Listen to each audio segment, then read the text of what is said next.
sendo no tempo certo, será? É, beleza. Dá pra impedir ainda essa merda.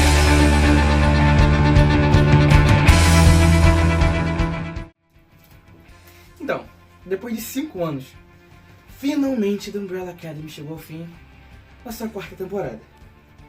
Se eu já posso adiantar alguma coisa, é que eu não gostei muito. Não sei se vocês sabem, mas a série é inspirada em um quadrinho pelo Gerard Way, sim, o vocalista do My Chemical Romance, e Gabriel Bá, que é um ilustrador brasileiro. E começou a ser publicado em meados de 2008 para 2009.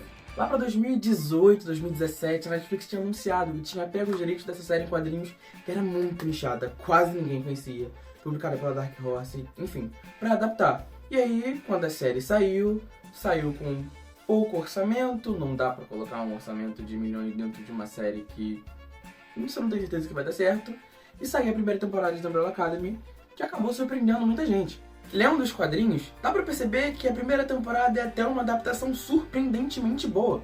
A premissa de ambas as mídias segue a história de um mundo onde, misteriosamente, do nada, 43 mulheres engravidaram. E esse cara, tão misterioso quanto Reginald Hargreaves, que é um milionário, um filantropo, mais pra frente na série, e de imediato, na real, a gente sabe no quadrinho, ele é um alienígena, decide adotar algumas delas. Assim, só pra salvar o mundo. E ele consegue 7 delas. Luther, Diego, Alison, Klaus, 5, Ben e Vanya. Cada um deles com poderes únicos, que não se repetem, não se chocam, menos a Vanya. A principal diferença entre o mundo dos quadrinhos e o mundo da série é o que eu falei do orçamento. Os quadrinhos, eles já são um mundo naturalmente fantasioso. Então você vê mais dos flashbacks das crianças agindo como super-heróis, como por exemplo o momento em que eles derrotam a Torre Eiffel, que é uma espaçonave feita pelo próprio Gustave Eiffel, que é um robô e um zumbi, ao mesmo tempo.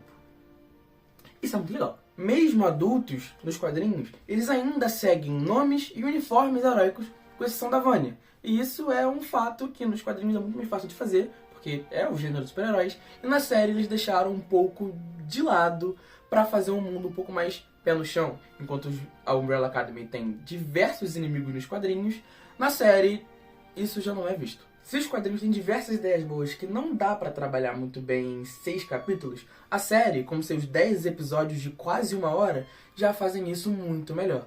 Esse aspecto deles tirarem um pouco a parte fantasiosa permitiu que a série explorasse muito melhor os personagens, suas questões pessoais, suas relações interpessoais, e isso fez com que a série ganhasse o público justamente por causa dessa família disfuncional que são esses 7 numerados de acordo com seus poderes. A série aproveita para adiantar alguns enredos do 2º volume do quadrinho no primeiro, justamente para dar um pouquinho mais de liga para os personagens. Principalmente o 5, na verdade. Algumas coisas sobre ele que a gente descobre só no futuro, no passado, no futuro, tanto faz. Algumas coisas que a gente descobre só depois, narrativamente falando, acontecem aqui, na primeira temporada da série. Como, por exemplo, Hazel e Chatcha não aparecem até o 2º volume do quadrinho. E os dois são homens ali. Toda a trama da comissão, a revelação de que ele matou o John Kennedy, tudo isso, 2º volume, tudo na primeira temporada. Quem é que mata o John O Kennedy? 5 mata o JFK. Por quê? Porque se ele não matar o JFK entrega os códigos nucleares americanos pro Hargreaves. E se o Hargreaves tiver os códigos nucleares americanos, no futuro, quando eles conseguem impedir a Vanya de destruir o mundo, o Hazel e a Chatcha pegam esses códigos e destroem o mundo mesmo assim. Ah, Aí eles têm que voltar no tempo pra ir matar o JFK. fascinante. Mas é muito legal. Enfim. Já quanto a Vanya, nos quadrinhos, ela não é manipulada. Ela é descoberta por um grupo, por uma orquestra maligna que quer destruir o mundo. E na série, ela realmente é manipulada por um personagem novo, que é uma adaptação desse supervilão que, sinceramente, nem vale lembrar o nome, porque a Vanya, assim que consegue o controle do poder dela, mata ele. Enquanto na série, ele é muito mais proeminente na temporada. Então existe todo um plot twist em volta dele, uma reviravolta, né, na trama em volta dele, que também é muito bem feito. Esse primeiro fim do mundo também seria culpa da Vanya, e a Umbrella Academy precisa se juntar para tentar impedir, e o 5 também não sabe como ocorre, e ele também precisa correr atrás, e eles também descobrem que a Vanya tarde demais. O Pogo também morre assassinado pela Vanya, a Alicent também perde a garganta. Enfim, a adaptação é muito boa. E a forma que eles trazem coisas só do segundo volume pra cá faz com que a série seja muito melhor abraçada pelo público lá em 2019. Como o primeiro volume do quadrinho termina sem ter certeza se a série ia continuar ou não, ele termina bem. A Vanya é derrotada com um tiro na cabeça e entra em coma, a família fica bem, apesar da mansão destruída, e eles terminam felizes para sempre, até lançar o Hotel Oblivion. Não, até lançar o arco de Dallas no próximo ano. O segundo volume do quadrinho nem é tanto sobre viagem no tempo até os últimos 2 capítulos. Como a série já começa nos anos 60 em Dallas, e sem responsabilidade de fazer todo esse arco do 5 de novo, eles simplesmente focam na história do assassinato de JFK e dá uma nova pegada para a história desses personagens que a gente conheceu antes. Algumas mudanças feitas nos próprios personagens, como por exemplo na sexualidade do Klaus ou na etnia da Alicent, fizeram com que suas tramas fossem bem mais ricas nessa série. Por exemplo, com a Alicent sendo uma mulher negra presa nos anos 60 e com o seu poder, ela precisa aprender a lidar com a apartheid, e isso gera uma das melhores tramas dessa temporada. O Klaus não é diferente. Com a sexualidade dele e com ele tendo voltado pro passado na primeira temporada, gera uma nova trama, que também não tá no quadrinho, desse romance dele com o Dave, que gera um momento dele com o Ben. Enfim, o Ben é outro personagem que na série é muito melhor desenvolvido do que nos quadrinhos, porque nos quadrinhos ele só é citado. O Ben morreu, ele era o coração da Umbrella Academy, ninguém era culpa, mas todos nós somos culpados. Enfim. Como a trama dessa temporada acaba sendo 90% original, os roteiristas acabaram se perdendo um pouco no ritmo. Essa temporada ela é um pouquinho mais lenta até o finalzinho, onde as coisas começam a rodar melhor. Aqui, a forma que a série lida com a, até então, Vanya, é completamente diferente de como lida nos quadrinhos até então, até o terceiro volume, que foi o que já saiu. O personagem, que é interpretado pelo Elliot Page, tem muito mais personalidade aqui e muito mais importância dentro da Umbrella Academy do que nos quadrinhos. E isso é perfeito, porque ele foi o ponto alto da primeira temporada, continua sendo aqui na segunda, com toda a sua trama de se apaixonar por alguém e não ter memórias de quem é, recuperar essas memórias e querer continuar ali por finalmente ter descoberto quem é, abrindo espaço para toda a transição para Victor, definitivamente quem esse personagem é e definitivamente quem Elliot Page também se sente confortável interpretando. Se nos quadrinhos do Fim do Mundo do segundo volume acontece porque o Hazel e o Chat acabam destruindo uma bomba nuclear do JFK no futuro, na série, na segunda temporada, a Vanya pega num fogo cruzado da Guerra Fria, confundida com um espião russo, e os Estados Unidos acabam desencadeando uma guerra nuclear que acaba destruindo o mundo. A temporada em si nem é ruim, mas é tanta trama pra amarrar. Ela é o Harlan, é o JFK, que também tem relação com a história do pai deles nesse passado. É tanta coisa que no final acaba precisando de um Deus Ex Machina pra juntar tudo e resolver o mundo não acabar e eles finalmente voltarem para o seu presente. Mas, com tudo diferente, porque eles conheceram o pai deles, eles são uma decepção de família, e o pai deles decidiu adotar um outro grupo de crianças. Nesse mundo, o Ben tá vivo e eles conhecem a Sparrow Academy. A terceira temporada é ainda mais original do que a segunda. E a quarta, então, nem se fala, eu tô com medo de chegar lá. O terceiro volume do quadrinho, Hotel Oblivion, não é sobre viagem no tempo, nem sobre o fim do mundo. Na verdade, a gente tem viagem espacial, a gente tem drama familiar, tudo menos isso. Na verdade, é sobre esse hotel construído pelo pai deles, o Reginald Hargreaves, que é um asilo Arkham para todos os vilões que a Umbrella Academy enfrentou ao longo das suas aventuras. A gente ainda tem uma aventura paralela do Diego e do Luther, por exemplo, viajando no espaço antes de chegar no hotel, ou da Vanya descobrindo quem ela é, agora que ela sabe que tem poderes, com a mãe dela. É um arco bem bonitinho, inclusive. Ela tem até mais ligação com a Vanya do que com o Diego no quadrinho. E isso leva para a Sparrow Academy, que é só um Deus Ex Machina no final desse quadrinho, no último volume, no volume 7. E, sinceramente, são mais ideias boas, tanto o Hotel, quanto o vilão principal, quanto a Sparrow Academy, que não tem chance de ser muito bem desenvolvidos. Como eu falei lá na primeira temporada, a gente não tem muitos vilões para Umbrella Academy. E eles lidam mais com problemas cotidianos da humanidade. Eles apagam incêndios, eles acabam com assaltos em bancos, eles salvam pessoas. Eles são mais bombeiros e policiais glamorizados e menores de idade do que super-heróis. Então, o Hotel Oblivion aqui não faria muito sentido, por isso que nós temos o Hotel Obsidian, e a primeira metade da temporada, esses primeiros 5 episódios, focam mesmo na Sparrow Academy, que é sensacional, na verdade. Essa primeira metade da temporada é muito boa. A Sparrow Academy são ótimos personagens, ótimas adições. O novo Ben, agora o Ben está vivo, também é...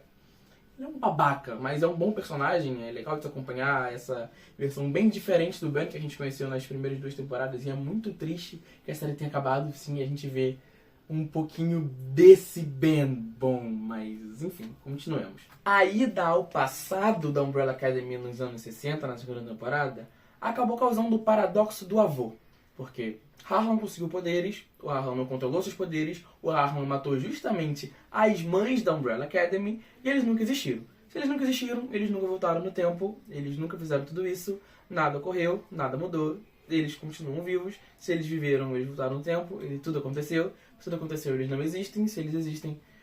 Entendeu? Enfim, tudo isso causou um Kugelblitz, nada mais nada menos do que um fim do mundo paradoxal do tempo. A primeira parte dessa terceira temporada e o conflito com a Sparrow Academy provavelmente é a parte mais interessante, porque depois que o Kugelblitz acaba consumindo todo o tempo e só sobra o Hotel Obsidian e posteriormente o próprio Hotel Oblivion, que é meio que o bunker que quem criou o universo fez para caso o mundo acabasse, caso o universo acabasse, melhor dizendo, essa parte é mais chata, mais lenta, os personagens eles acabam sendo tão arrastados quanto a trama.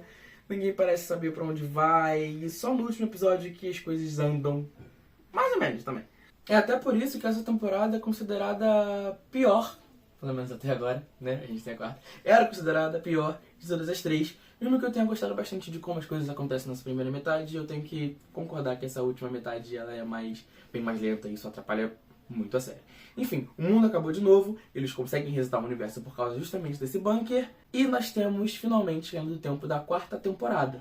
Uma das melhores partes dessa temporada é justamente todo o processo de descobrimento do Victor, que é muito relacionado ao que ele passou na segunda temporada, e é muito bonito de se ver como toda a família e, na real, todos os personagens envolvidos lidam com isso, como o público lidou e como o próprio Elliot Page se sente muito mais confortável, eu já falei isso antes, se sente muito mais confortável dentro desse personagem, e daqui pra 4ª temporada ele é, sem dúvida nenhuma, a melhor parte. A temporada acaba com uma nova linha do tempo, onde aparentemente são 2 Bens, nós temos o Ben da Sparrow e nós temos o Ben que agora está vivo, nós temos a Allison tendo o marido dela vivo, o marido dela dos anos 60 vivo, com a filha dela, ninguém tem poderes, o Luther não é mais um macacão.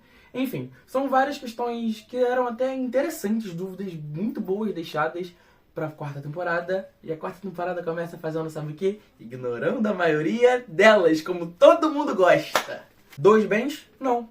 Um só. Esquece completamente a cena pós-crédito da 3ª temporada, em que tem um Ben bonzinho e um Ben babaca.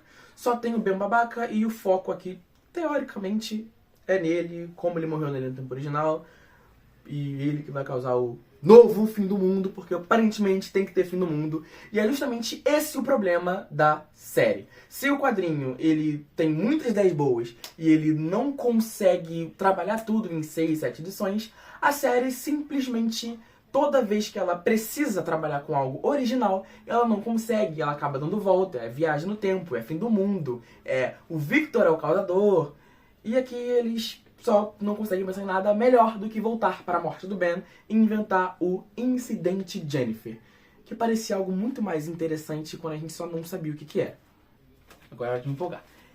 Se todos os personagens tinham passado por diversos processos de desenvolvimento durante toda a série, aqui todos eles são descaracterizados e ou são completos babacas, ou são completos idiotas, ou eles simplesmente são alívios cômicos. A gente tem o Diego, que tá aqui só pra ser feito de corno e ser chamado de gordo, mesmo sendo ainda um dos homens mais gostosos da série. A gente tem o Luther, que ele sempre foi piada, não faz muita diferença.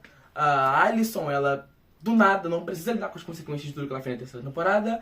O Klaus, ele ficou sóbrio e ficou completamente diferente de como ele é. E quando ele tem a recaída dele, só pra não dizer que a série não adaptou nada do quadrinho e adaptar um momento em que ele vende os poderes dele, os serviços dele de forma sexual. Isso já é estranho no quadrinho, aqui continua igualmente estranho.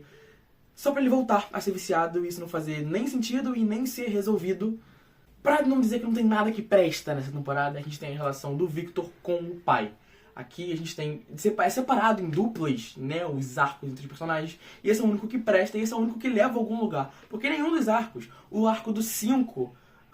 com a Cia não leva a lugar nenhum. O arco dele fazendo o Diego do corno não leva a lugar nenhum. O arco do Diego sendo corno não leva a lugar nenhum. O arco do Luther sendo um stripper não leva a lugar nenhum. O arco da Alyson tendo que viver a vida dela sem poderes e alcançar a vida de atriz não leva a lugar nenhum. Só o do Victor e o do Ben que levam ao... O Ben leva ao fim do mundo. O do Victor leva a tentar impedir o fim do mundo. No máximo, o 5 acaba descobrindo como impedir o fim do mundo, que é uma parada que não precisava nem um pouco de tudo que vem antes daquele momento onde ele encontra todos os outros 5 no meio da linha do tempo. Isso porque eu nem falei de os poderes deles terem sido trocados de alguns e de outros não. O Victor, que era o da telecinese, que na real a primeira temporada explica muito melhor que o que ele tem é um controle de som, de frequência. E isso era muito foda. Agora ele é só um Alex Summers. Ele só lança rajada que eu não entendi se é compulsiva ou não. Enfim, ele virou um irmão do Ciclope. Até o poder é vermelho. A Alyson, ela virou literalmente a Jean Grey. E o poder dela de semi-onipotência, de acordo com o que ela fala, era muito mais legal do que ela só ter telecinese e controlar as pessoas com a mente. Porque a Layla, que do nada ficou com laser nos olhos, mas não perdeu o poder antigo. E a gente tem o Luther, que os poderes dele nem eram ser macaco. O poder dele era ser super força e ele era macaco por outras circunstâncias, acidentes e experimentos que o pai dele fez com ele. E quando os poderes dele voltaram, ele voltou a ser macaco por uma questão de, tipo assim, nem trabalharam com isso direito, ele nem se incomodou tanto, serviu só de piada durante todo o resto da série. Na última temporada, além de não ser original, ela ignora completamente muitas das perguntas que estavam nas temporadas anteriores para simplesmente responder só o que a interessa para essa trama do incidente Jennifer, com a introdução de uma personagem que não é nem um pouco interessante, de mais de uma personagem que não é nem um pouco interessante, e enfim. E uma finalização que não é nem um pouco satisfatória. Não me leva a mal, eu não sou contra finais tristes. Eu sou completamente a favor de destruir o espectador com um final que não necessariamente é o que a gente estava esperando. Mas nesse caso, ele só não agrada absolutamente ninguém dentro ou fora da série. Não faz o menor sentido, depois de tudo que eles passaram, simplesmente ter sido tudo em vão. Dá a sensação de que todas as outras 3 temporadas foram completamente inúteis. E tudo isso porque eles não puderam esperar um pouquinho mais para esperar o Gerard Way e o Gabriel Bá lançarem o próximo volume do quadrinho que eles já anunciaram estarem escrevendo. E aposto que a mentira, igual o George Martin não tá escrevendo nada de Game of Thrones, e decidiram terminar a série. A conclusão que eu tiro disso aqui, dessa bagunça que foi essa finalização de série, e a bagunça que foi a cada temporada em que eles decidiram seguir um caminho original ao invés de adaptar e expandir o quadrinho como foi o que fizeram na primeira temporada, é que se você é um roteirista que é ótimo adaptando uma coisa, não tenta criar nada, porque só vai sair merda. Não vai dar certo. E eu acho que eu tô me empolgando um pouco, porque eu odiei muito. E eu não falei nem a questão da trilha sonora. A questão da série simplesmente tem uma trilha sonora que é boa. O tema de The Umbrella Academy é bom, principalmente na primeira temporada, onde a gente tem o violino integrado com todo o resto, que é representando o Victor. E aqui a gente não tem nada além de Baby Shark. É muito complicado. Uma temporada que todo mundo difícil de acabar. E olha que ela tem só 6 episódios. E essa foi uma das razões dessa temporada ser pior, porque faz tudo ser muito corrido. E eu não acho que vale a pena dar uma assistida, mesmo que você goste da série. Finalizar com esse gosto amargo é tão chateante, é tão decepcionante, é triste. Enfim, eu não recomendo nem um pouquinho finalizar a série. Infelizmente, por causa desse final, eu não recomendo nem que comecem a assistir ela. E quanto aos quadrinhos, eles são divertidos. Eles são bem divertidos. É um compilado de ideias muito legais, como o Gustav Eiffel ser um robô e um zumbi ao mesmo tempo. Só que não é nada muito bem trabalhado. É só uma bagunça, não no nível Patrulha do Destino. É uma bagunça nível Umbrella Academy da Netflix mesmo. Parecia tão legal no início e só desandou. Em ambas as mídias. O que é triste. Lembra o Seu Conta e Risco, mas eu assisto com o Seu Conta e Risco, se você for maluco. Mas... veredito? Ruim. E se eu tivesse que dar uma nota, e se fosse uma review lá no blog, a série teria uma nota de 2.5. A última temporada a nota ia ser meio, mas no total 2.5. É bem divertidinho, tem momentos bem legais. Provavelmente coloquei diversos momentos aí legais que eu me diverti vendo a série. Dizer que eu não me diverti seria mentira, mas eu recomendo. Não. Então você quer dizer que tecnicamente é uma série fiel ao material original, apesar de desviar. É uma série bem fiel à qualidade do material original. Isso diz muita coisa.